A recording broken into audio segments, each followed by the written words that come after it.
일단 국민의힘의 권성동 원내대표 단일화에 너무 목매는 거 부적절하다 이렇게 말하면서 강원 전략을 구사를 하고 있는데 수면 위에서 한다 안 한다 이렇게 왔다 갔다 하고 있잖아요. 두 쪽 다.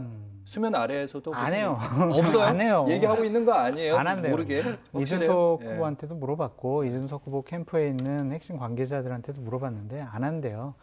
왜냐하면은 하게 되면 명분과 실리를 다 잃게 된다라고 볼 수밖에 없는 것이고 본인들 그렇게 그러니까 큰 정당하고 단일하면요 작은 정당 후보가 이기기가 어려워요. 그럼 출마 자체가 안 되잖아요. 그리고 김문수 후보 같은 경우에는 윤석열 전 대통령과 여러 가지 발걸음을 같이 해온 사람이잖아요.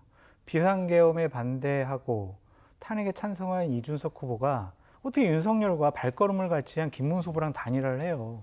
명분도 없잖아요. 그리고 명분도 없고 실리도 없는데 그렇게 되면 내년 지방선거는 개혁신당이 어떻게 돼요? 그럼 후보가 출마할 수 있는 사람이 없을 거란 말이에요. 정치의 미래도 없어지는 거죠. 그러니까 김문수 후보를 사퇴시키고 이준석 후보로 단일화한다면 해도 그냥 양자 간의 어떤 협상이라든지 여론조사를 통해서 단일화할 생각은 이준석 후보는 0.00001%도 없습니다. 만약에 이준석 후보랑 단일화가 되잖아요. 그럼 역대 최저 대선 투표율이 나올 겁니다. 그럴 가능성이 매우 높습니다. 또 말씀하시기 그러니까 보수 지층 사이에 이준석 후보가 신뢰를 못 얻고 있잖아요. 그러니까 거부감도 상당히 심하단 말이에요. 그렇기 때문에 사실 그 지금 양자 대결 조사한 것들 보면 지지율이 뚝 떨어지는 현상이 나온단 말이에요. 예, 이준석 후보로 맞아요. 단일화했을 때 저게 제가 볼 때는 그게 투표 포기층으로 연결될 가능성이 있다고 봐요. 그러니까 사실은 그 명분 실리 다 없는 거죠. 김성환 말씀하셨던 것처럼. 평론가님처럼 분석하는 게 맞을 수도 있고, 그러니까 다른 측면으로 보게 된다면은 국민의힘의 의원들이나 지지층들이 야 이재명 후보 당선되면은 우리는 정말 죽는구나. 그러니까 우리 한 뿌리였던 이준석이라도 당선시키자. 막판에 그렇게 캠페인할 가능성도 있죠. 그래서 집중 효과가 이재명 후보 때문에 나타날 수도 있다. 그렇게 전망해 봅니다. 막상 근데 예. 안 한대요.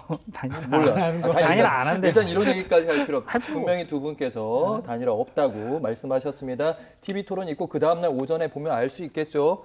그리고 민주당의 입장도 저희가 궁금한데 일단 민주당은 이제 두 분이 예상한 대로 일단 겉과 반대로 단일화가 된다고 가정을 하고 모든 경우의 수를 준비하고 있는 것 같습니다. 김성환 평론가께 먼저 질문 드리겠습니다. 어떻게 대비하고 있는 것이 잘하고 있는 것인지. 일단 민주당은요, 앞서 제가 말씀드렸던 것처럼 이슈 선점에 좀 실패했어요. 한 일주일 남짓한 기간 동안에. 그걸 좀 소비했고요. 그리고 네거티브 대응도 제대로 못하는 이런 모습들을 보였기 때문에 전열을 다시 재정비할 가능성이 높아요. 그래서 이재명 후보가 이 지난 주말에 기자간담회를 처음으로 했잖아요. 네. 선거운동 들어가고 난 다음에 그것도 뭔가 좀 분위기 그 전환이 필요하다라고 하는 당 내부의 평가가 있었기 때문에 그런 이제 그 조치를 취했었다고 보거든요. 그러니까 오늘 이제 아까 국방부 장관 말씀드렸던 것처럼 내일 모레 이렇게 가면서 조금 국민의 관심을 끌 만한 굵직굵직한 것들을 발표할 가능성이 일단 높아 보여요. 그리고 단일화 뭐 절대 없지만 지난 대선하고 비교해 볼 때 지난 대선에서 단일화 했을 때 뭔가 판이 뒤집어지거나 막판까지 이렇게 초접전 양상으로 가면서 뭔가 흐름이 바뀐다고 느꼈던 이유는요. 당시 윤석열, 이재명 후보가 거의 딱 붙어 있었어요. 지지율이. 안철수 후보가 단일화하기 직전까지 한 12% 정도의 지지율을 갖고 있었거든요. 근데 당시 국민의당은 정당 지지율은 거의 없는 정당이었지만 후보가 갖고 있는 지지율이 있었기 때문에 그걸 나중에 가가지고 전체적으로 그 이른바 여론조사 공표 금지 기간의 흐름으로 환산해서 나중에 봤더니 그 기간에 한 3%가 움직였던 걸로 확인이 됐단 말이에요. 그렇게 하는데 지금 그 변수가 없는 상황인데 민주당 입장에서는 그래도 혹시 모른다고 하는 가능성은 계속 염두에 둬야 할 필요가 있는 거죠. 여기에서 주도권을 뺏기지 않고 계속 판을 가지고 나가는 거 필요하고요. 또 하나는 김문수 후보가 아까 윤석열 전 대통령하고 같이 해온 사람이라고 말씀하셨지만 오늘 경찰이 그 경호처 관리하던 비아폰 서버 포렌식 했다고 하는 결과 나오잖아요. 예. 한덕수 전 총리, 이상민 전 행안부 장관 두 사람이 그동안에 그 계엄의 밤 때 발언했던 거하고 다른 정황이 확인되고 있다는 거잖아요.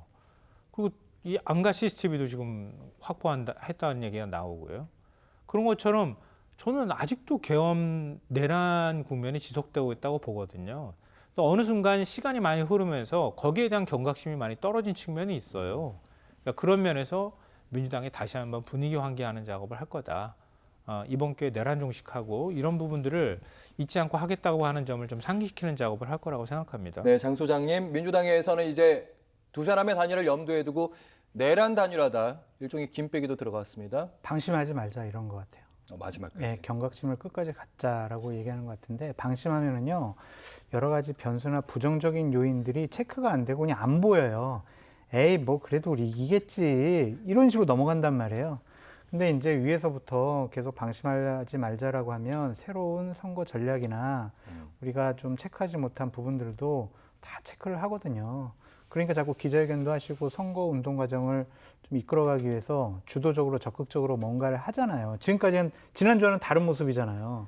그러니까 지금 여론조사가 떨어졌고 단일화하면 국민의힘이 또 역전승할 수 있다라는 뭐 언론 보도가 나오니까 스스로 방심하지 말자라는 건데 잘하시는 거예요. 만약에 민주당이 선거를 이기게 되면은 지난 주말에 나왔던 여론조사 때문에 이겼다라고 추후에 분석할 수도 있을 것 같아요.